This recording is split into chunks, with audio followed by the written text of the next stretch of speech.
Podcasting is more than just talking. It's listening. BSing with Bob Schmidt. The BS with Bob Schmidt podcast, talking entrepreneurship, business, and marketing. This week's guest is economist, consultant, and author, Dr. Rod Wallace. I got to tell you, Rod, that the one class that I got the lowest grade in college, I just graduated in April, was economics. And it's weird because I liked the class, I studied hard in the class, but the teacher didn't allow us to have open books. I only got a B in the class. I'm very sorry to hear that, Bob. We can do better, Bob. Of course we can. Rod, you're a business strategist. What does a business strategist actually do? So a business strategist is just a fancy word for planning. And so, the bulk of my time is like, we want to grow in Europe and Asia, and we want to shrink in, our presence in South America. But the really interesting part of that is taking the step back and saying what's really going on in the world, because that plan of we want to grow in Europe and Asia should be based on what's really going on in the world. And that's the interesting part where we say, okay, so why is it that it seems that technology growth as measured by an economist has shrunk since 1980, or it's been a lot slower since 1980 than it had been before 1980, even though you look at all of the amazing stuff that's come out, like computers and cell phones and artificial intelligence, and you go, wow, the most amazing technology ever, and we're scared of, people being replaced by machines, and yet the economists say that economic growth has slowed during that time. Now, you say we want to grow and then we want to shrink. We want to grow what? We want to grow our presence as American businesses? We want to grow our what? Basically, it's what we talk about is GDP, which is basically the total value of everything produced in the United States. So you think, we've got, 270 million people in the U.S., something like that. Okay. And if we produce, $50,000 of stuff per person, that's better than if we only produce $25,000 of stuff per person. So you're talking gross domestic product. That's what the GDP is. That's what we're trying to grow. Okay. Because I always try to make it as simple as possible. Because when people are listening, sometimes your head's in the clouds. Sometimes they're, it's kind of on as a background. Sometimes they're, paying full close attention. So I try to make things as simple as possible for people that are listening. Well, the part that's really interesting is that we have an increasing number of people that are going to college and are getting educated, and that seems like it's fantastic. In fact, it is nice. But at the same point, we are in a country where at more than half of the public universities, 1/3 of the seniors, the people in the last year, cannot make a cohesive argument. They cannot assess the quality of evidence in a document or interpret a table. So we're going to school forever. It's just that we don't seem to be necessarily learning a whole lot the whole time we're going. So what do you suggest we do in place of that? I think that what we need to do is first and foremost understand more clearly what it is that we're trying to get out of our educational system. Mm-hmm. Right now, everyone is going through and improving little pieces of the educational system. We have a bunch of teachers that are really awesome, and that most of them care about our kids. Not all of them, but most of them do. And then we have a really cool programs that are supposed to design to take kids that are behind grade level and bring them up to grade level. And then we have other programs that are designed to take kids who are physically and mentally handicapped and mainstream them. And each one of those things is really awesome. The problem is that when you combine them all, what you have is that you have the teacher is trying to help these, 5 first graders who are behind first grade level enter like 17-digit code into the computer to take their weekly standardized test, and the rest of the school is just the classroom is just going haywire. We have to be much clearer about what we want from education, and once we do that, then we can actually develop a system that would do that well. Well, let me ask this then. I mean, I hate to say this word, but I mean, should we segregate kids then? Put, the kids that are a little bit smarter in this group and little kids that are not as smart in this group and kids that are trailing in this group? Rather than a specific solution, I think that it's more important to say, well, what is the purpose of education? Is it just to teach our kids a certain set of skills? If so, then having different kids in different classrooms probably makes good sense.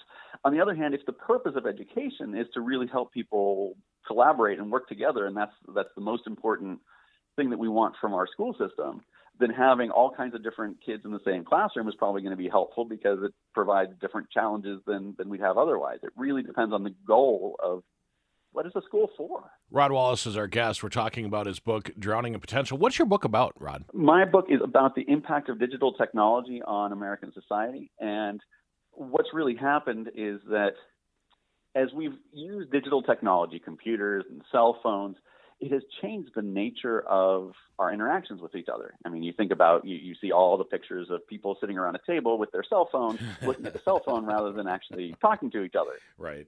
And those types of things it's much broader than that, because what's happened is that we have both become more distant from each other, which is, people sitting around the table, but we've also increased the complexity of our world in incredible ways, in some awesome ways. We now have, 3 different types of physicians that are specialists in different types of ways of studying the human heart.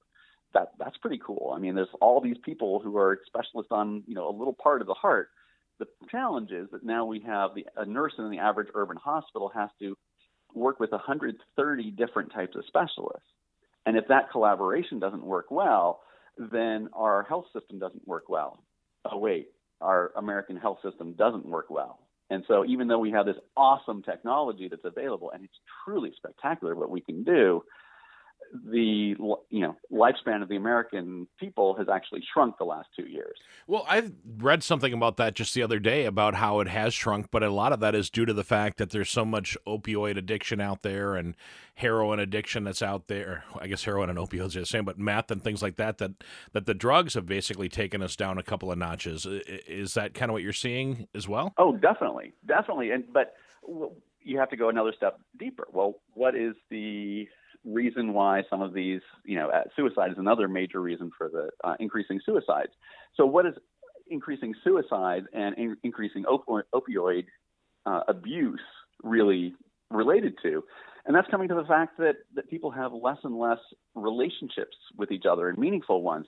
If you think about 3 different factors, a close human connection with somebody else, obesity, and tobacco use. Which one do you think is actually the most indicative of how long you're going to live? I would say the human interaction. Honestly, I really would think that. And as we're having trouble with human interaction because we're not sure how to apply that digital technology in a way that really brings us together, that is part of or a big chunk of the reason why we're running into problems with, the opioids and suicides. And it's very difficult to say that, that's the cause. No, there's lots of causes. But one of the big ones is that we're losing the human connections. We're increasing the complexity of our world. We can't figure out, where we're trying to go in the world. And we have some pretty negative unintended consequences. Rod, how do we stop that then? How do we stop the addiction to the phones and the addiction to the electronics and the,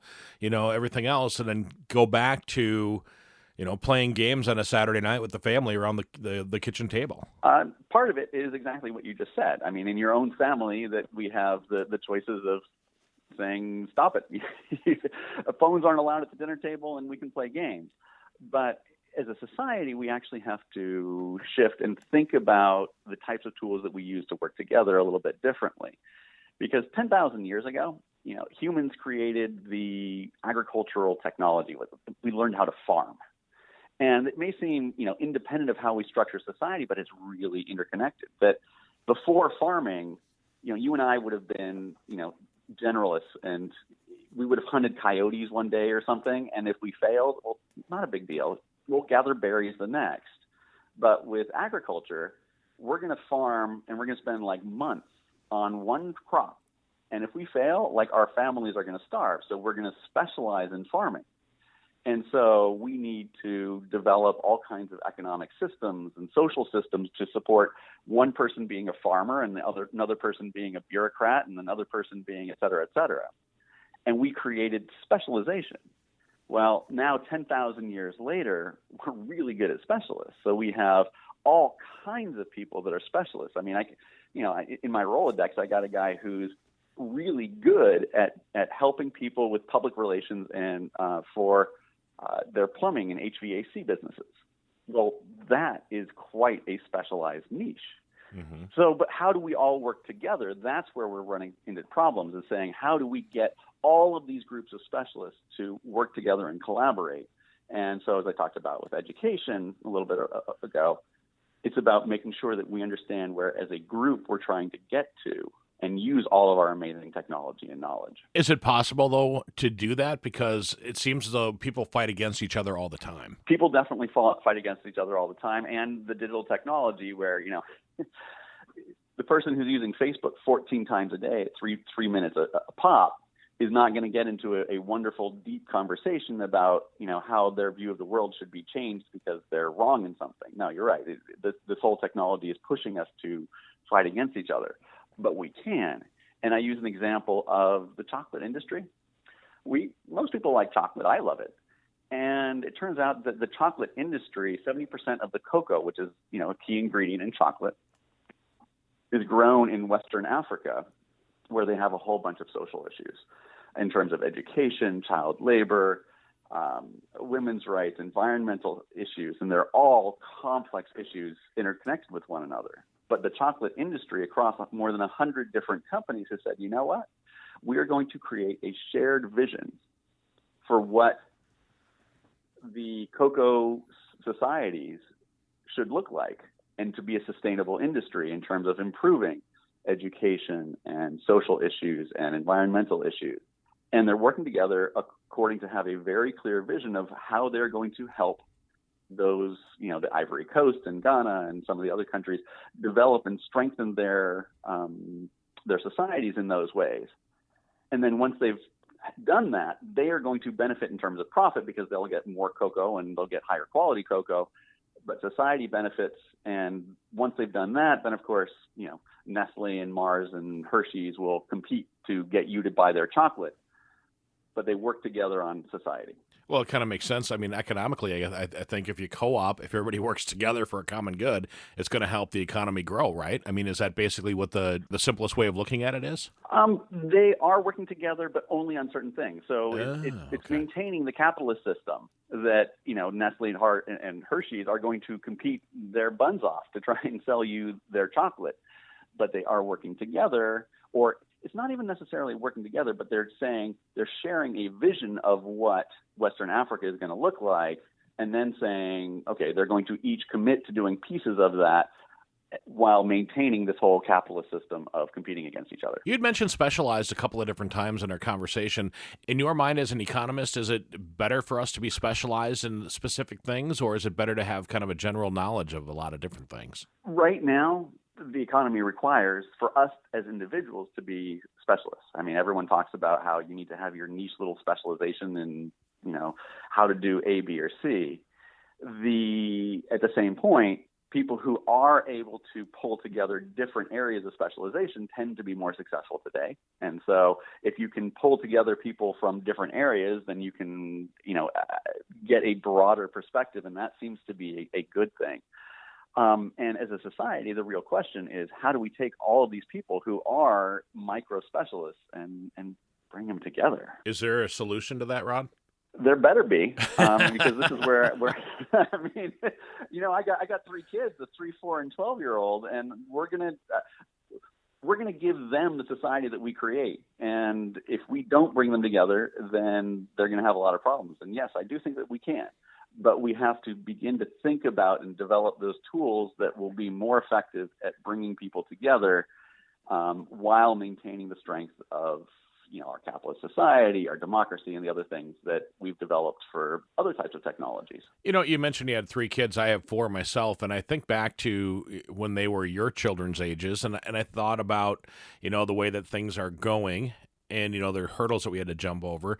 And then you look at our parents and our parents' parents, our grandparents and our parents, and they probably thought the same things that we're feeling, that with this rock and roll music, with, people are listening to, people are driving now, or, there's always something, there's always a hurdle that's going to be there. How do we traverse those things so that way we can end up, being the best society that we can be, or are we just going to kind of continue along the same path? And this is where I think that the fact base has to be careful, because there's always a certain element of society that is, degenerating. And, I bet, 5,000 years ago, people were saying, oh, those kids these days. But one of the things that I did in the course of the 2 years full-time research for my book, Drowning in Potential, was I said, well, what is going on across American culture and government and economy? And particularly over the last 40 to 50 years, what are the parts that have really blossomed and done it particularly well, and which are the parts that have not?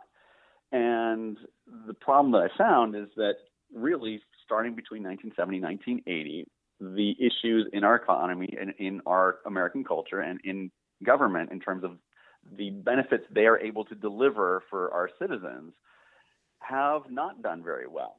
In our economy right now, 60% of the U.S. economy is dedicated to industries failing to deliver basics that they should be. We talked a little bit about education, which is by many general metrics failing. Our healthcare system is doing a little bit better in terms of, our lives are a little bit longer than they were in 1970, but we're spending twice as much as the people in the average developed country, and we have the shortest lives in the developed world. Our food, we got 47,000 foods in the supermarket. Awesome. But those foods aren't really nourishing us, et cetera, et cetera. Yeah, that damn Twinkie. Damn Twinkie. Well, the Twinkie that you just ate yesterday was probably made in 1950, and it's still good. So, some things are good. Have you ever taken a Peep, the candy, the Peep, and opened up the package, eaten it, left the package open, it gets hard, and then like 5 or 6 days later, it's soft again? You ever wonder what kind of genetically modified garbage is in that stuff? I think about that stuff. Yeah, well, that's one of the areas. I mean, food is an area that I've spent, probably over a decade working in the food industry. And food is kind of interesting because you think about it, when I buy my kids a breakfast sandwich, like in all its processed glory, I feel so guilty and horrible about what I'm doing. But in most industries, technology, you go, oh man, that's so technological. It's cutting edge, man. That's positive. And in the food industry, we have issues with the food that we have amazing technology to make more healthful food, but we're applying only the technology to cut costs and to make things taste good. Yeah, that's unfortunate.